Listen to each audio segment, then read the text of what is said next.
વડોદરા શહેરમાં આવેલી SSG hospital વારંવાર વિવાદોમાં રહે છે। આ વખતે હોસ્પિટલ ગંદકીના કારણે વિવાદોમાં આવી।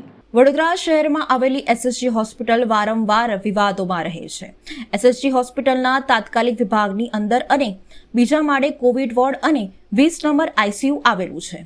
ઘણા સમયથી પાણી ટપકવાની સમસ્યા રહે છે અને ગંદકીએ સામ્રાજ્ય બનાવ્યું છે।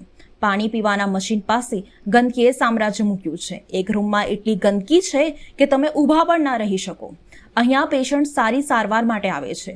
લોકો અહીં એવું વિચારે છે કે એમને સારી સારવાર મળશે। ગંદકીના લીધે ના બીમાર પડનાર વ્યક્તિ પણ બીમાર થઈ જાય એવી ગંદકી છે। ટોયલેટ બાથરૂમ બહાર લોકો પડેકી ખાઈને થૂક મચાવી છે।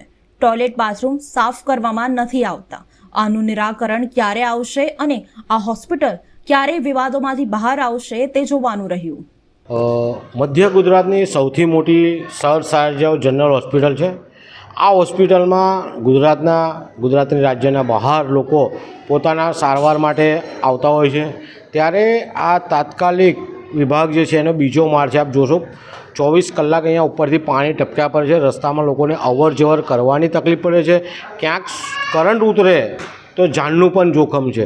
બીજી બાજુ જોવા જઈએ તો આગળના ભાગમાં પુષ્કળ પ્રમાણમાં ગંદકીનું સામ્રાજ્ય ફેલાયેલું છે। સંડાસ બાથરૂમની જગ્યા પણ એકદમ ગંદકી ફેલાયેલી છે। સાફ સફાઈ કરવામાં આવતી નથી તેવું અહીંયા સ્પષ્ટ દેખાઈ રહ્યું છે। સાથે એક રૂમ જોયો છે આપણે, એ રૂમમાં પણ અસંખ્ય પ્રકારની ગંદકી છે, એમાં પણ પાણી ટપકી રહ્યું છે। કહી શકાય કે એ આખા 6 માળની અંદર આ રીતના છેલ્લા રૂમો જે છે એ ગંદકીથી ખદબદી રહ્યા છે।